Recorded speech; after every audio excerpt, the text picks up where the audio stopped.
สุดจะมาดูหยอกน้อยพอหรือว่าสมีอ่ะวิธีเฮ็ดอันมุกอย่างเอิ้นมุกยั่วเด้อดีเด้ออันนี้แล้วมันอันนี้แหละบ้านบ้านคนงามเมืองจำพรกำลังประเทศมุกยั่วเนาะบ้านหยวกกล้วยหยวกกล้วยบ้านพี่น้องแถวกินแถวมายืมมายามมาเนอะมื้อนี้เด้อไม่ควรเด้อโอเคนี่ไม่ควรบ้านคนงามเด้อดีเด้อโอ้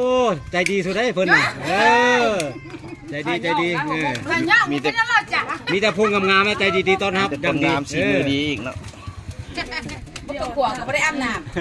แต่เราเลือดเกิดเกิดอาปากตอนนี้เพิ่นก็เอาหยวกกล้วยมาซับพี่น้องซับแบบนี้แหละใส่มีดสับกลับมาซับให้มันมุนๆแบบนี้เลยพี่น้องหลังจากซับหยวกกล้วยแล้วเพิ่นก็จะเอาหมูสับมาใส่พี่น้องมาใส่แล้วก็คนซาวเข้ากันพี่น้องซาวหมูสับซาวหยวกกล้วยสับปนเข้ากันแบบนี้แหละใส่เกลือเป็นนัวให้มันได้รสชาติพอดีพี่น้องหลังจากนั้นเพิ่นก็จะซอยหอมนะเป็นหอมบัวแล้วก็สับหอมใส่หลายๆนึงให้มันหอมนะนี่ก็จะเป็นการซอยสับหอมป้อมนะสับใส่ให้มันได้รสชาติให้มันหอมให้มันเข้ากันดีสันๆพี่น้องเลยหลังจากที่สับหอมได้ได้พอดีแล้วจะกำพึกนี่แหละพี่น้องเลยหุบซุกใส่หลายๆใส่หอมหลายกระแซบพี่น้องใส่หอมตามที่เราต้องการมักหลายก็ใส่หลายมักน้อยก็ใส่น้อยสุดแล้วแต่ผู้มักเนาะพี่น้องเนาะอันนี้ก็เป็นเมนูอาหารประเภทหนึ่งอีกพี่น้องหลังจากนั้นผมก็จะซาวเข้ากันอีกจนให้มันเข้าเนื้อเข้ากันดีพุ่นแหละพี่น้องนี่หน้าตาก็สุดจะมาดูหยอกน้อยพอหรือว่าสมีอ่ะปิดตาแซ่บนะพี่น้องจากที่เพิ่นซาวแบบนี้แล้วเพิ่นก็จะเอาตองนี่แหละพี่น้องมาห่อมกไปนึ่งใส่ไฟเนาะจนกว่าที่มันจะสุกจะเอาออกมารับประทานกับข้าวเหนียวฮ้อนๆพี่น้องแซ่บๆนี่ถือว่าเป็นขั้นตอนในการห่อขั้นตอนสุดท้ายแล้วพี่น้องตักใส่ใบตองแบบนี้แหละก็จะห่อเข้ากันแต่วิธีห่อก็ตามถนัด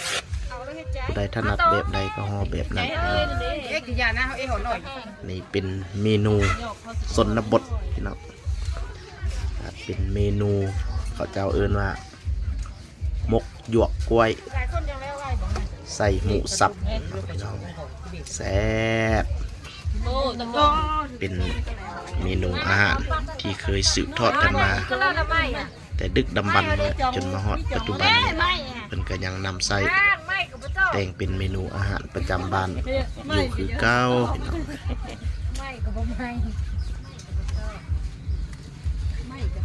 นี่ก็เป็นวิธีห่อได้สิห่อวิธีใดก็ได้ตามใจห่อแล้วมันก็จะใส่ไม้นี่ครับเป็นหมกเป็นห่อแบบนี้แหละได้แล้วก็ต้องมาเป็นนึ่งอันนี้ละบ่าบ่ไฟแหลมไฟเอ้ยเลยบ่แหลมเอาพ่อตักกับตักใช่ไหมกูตักมาคอยตักสิเฮ้ยมันเทินมันไง